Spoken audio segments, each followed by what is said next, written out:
We explained and we mentioned the gift from Rasulullah ﷺ after we finish everything, إِنَّكَ حَمِيدٌ مَجِيدٌ, to make as many dua as possible. And we mentioned 3 of them. Today, inshallah ta'ala, there's a dua that the scholars differed. Is it before taslim or is it after taslim? Many scholars said that this dua, say it before the salam. Yani similarly, after innaka hamidun majid, you say it. And some said no, after you make your taslim, then you say this dua. What's the story behind this dua? The dua is known to everybody, but inshallah ta'ala, after today, you will say it with a different feeling because you will understand what it means and what's the story behind it. Mu'adh radiyallahu an, and I want you to live with me this hadith.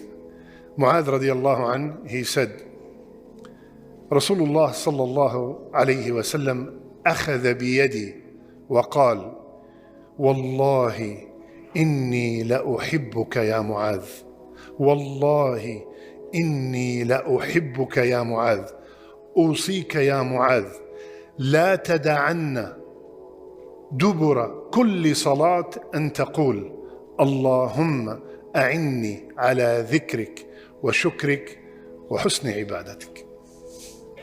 How lucky is Mu'adh? So Mu'adh is narrating and said, Rasulullah sallallahu alaihi wasallam came to me and took by my hand and said, Ya Mu'adh, wallahi, I love you.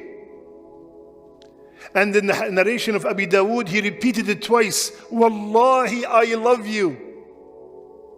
Do not leave this dua.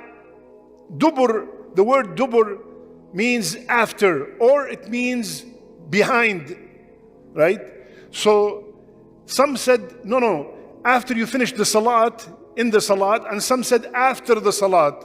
Do not leave without saying this dua, Allahumma a'inni ala dhikrik wa shukrik wa husni ibadatik. First, you want to give a message to somebody and you want a good outcome, have a physical contact with the person you're talking to. This is one of the methods of Rasulullah ﷺ. Like for example, when he saw Abdullah ibn Umar, he put his hand on his shoulder and he told him, be in this dunya one of two, either a traveler or a passerby. But he put his hand in his shoulder. And Abu Hurairah one time, he said, he took my hand and he counted 5 things. And the man who came to him and said, Ya Rasulullah, give me permission to commit adultery, he put his hand on his chest and he made dua for him. Similarly here, there was a physical contact with Rasulullah ﷺ with Mu'adh, and then after that, a verbal follow-up. First, he touched him, he held his hand, and then he told him, not I love you. There's a difference. When I tell you, Abu Ahmed, I love you, it's different than Wallahi, by Allah. There is wow and there is inni. Wallahi inni uhibbuk. Yani, as I'm telling you, Wallahi, I really, really love you. And not only that, he repeated it twice. And who is this statement coming from?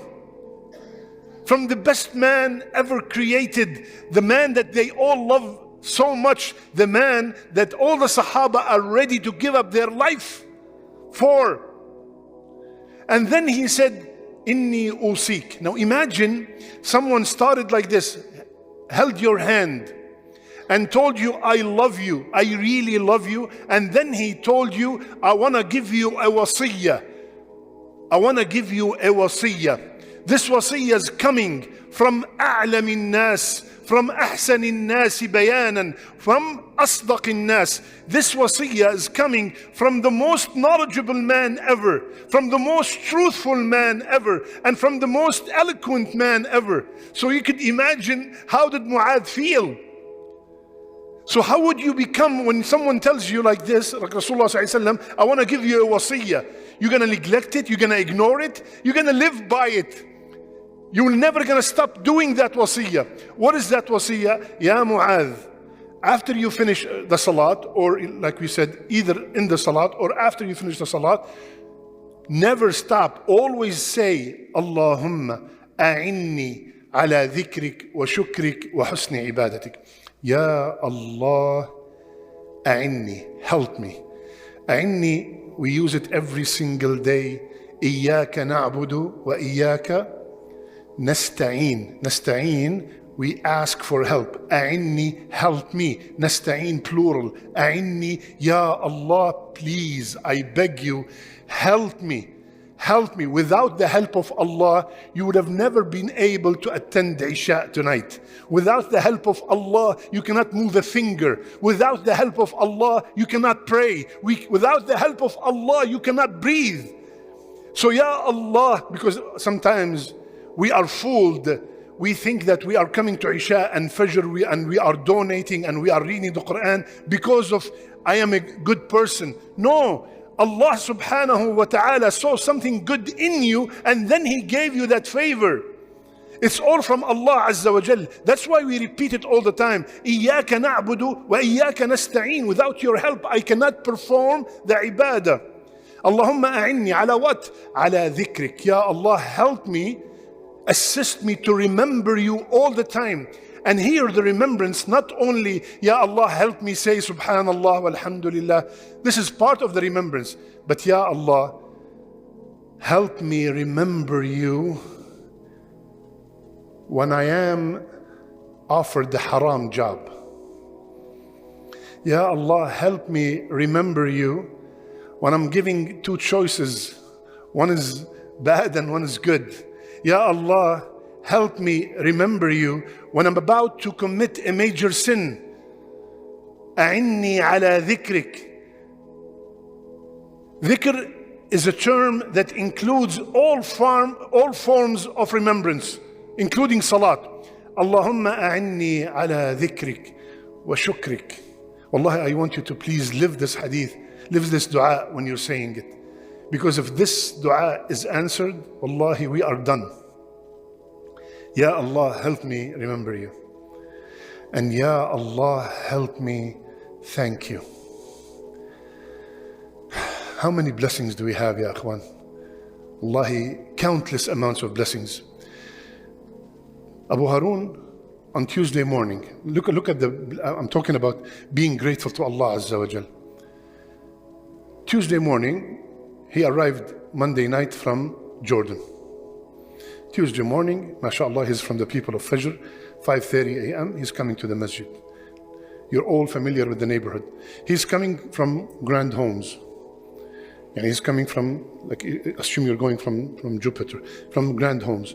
And he got to the light, and this light you have to make left to come to Epic, right? At the light, Abu Harun got unconscious. He lost consciousness. Listen carefully. So the car went straight towards my house, as if you're going towards Walmart. Now he's not making a left anymore. The car went straight. He's unconscious. Went above the first curb. Went against the traffic coming from 544. Went above the next curb, down to the golf course, landed in the pond, and he woke up because of the water came to his knees. Went one bump against the traffic, above the other bump, through the trees without hitting any tree, landing in the pond, and then waking up and coming up without anything. So I told him, Rasulullah sallallahu alayhi wasallam said, whomsoever pray Fajr in Jama'ah is under the protection of Allah. The minute you decide to leave your house to pray Fajr in Jama'ah, you are under the protection of Allah Azza wa Jal, because by all means, by all calculations, this does not make any sense. So I told him, look at this ni'am. Allah literally gave you another life. We have countless amounts of ni'am. As we are talking right now, our kidneys are being washed. Our cells are fighting the bad cells. The breath is normally coming by itself. Wallahi, countless amounts of blessings. Allahumma a'inni ala dhikrik wa shukrik wa husni. Listen carefully. Not wa kathrati ibadatik. He did not say, Ya Allah, help me worship you a lot. No. وحسني. Ya Allah, help me worship you perfectly. It's not about the quantity. It's not about the quantity. That's why we are fooled by the quantity. It's about the quality of those 2 rak'ah that you prayed. Someone prayed 100 rak'ah and he has no clue what he said. And a guy prayed 2 rak'ah with full attention, full khushu', full presence of the heart. Husni ibadatik. Ya Allah, make me perfect my salat. Ya Allah, help me perfect my fasting. Ya Allah, help me perfect my reading of the Quran. Ya Allah, help me perfect my dua. Ya Allah, help me perfect my umrah. Every ibadah, Ya Allah, help me perfect it. Because sometimes, ya akhwan, after we finish the salat, and tell me if that sounds familiar. Allahumma anni ala dhikrik wa shukrik wa husni ibadat. Sounds familiar? Shake your head, it's okay. The camera is looking at me, not at you. Quick, why? Allahumma a'inni ala dhikrik wa shukrik wa husni ibadatik. From the bottom of your heart. Can you imagine our ibadah becomes hasan, becomes perfect? Can you imagine that I constantly thank Allah Azza wa Jal, remember Him all the time, and thank Him all the time? So ya akhwan, very simple dua, inshallah ta'ala. Repeat it as many as you can, and as probably you can say it also in your sujood. There's nothing wrong with that. And you can say it either before the taslim or after the taslim. So with this, we have finished all the explanation of all the du'as in the salat. So inshallah ta'ala, starting next week, if Allah kept us alive, we will start the du'a, explanation of the du'a after the salat. After the salat, so we can have everything inshallah ta'ala explained.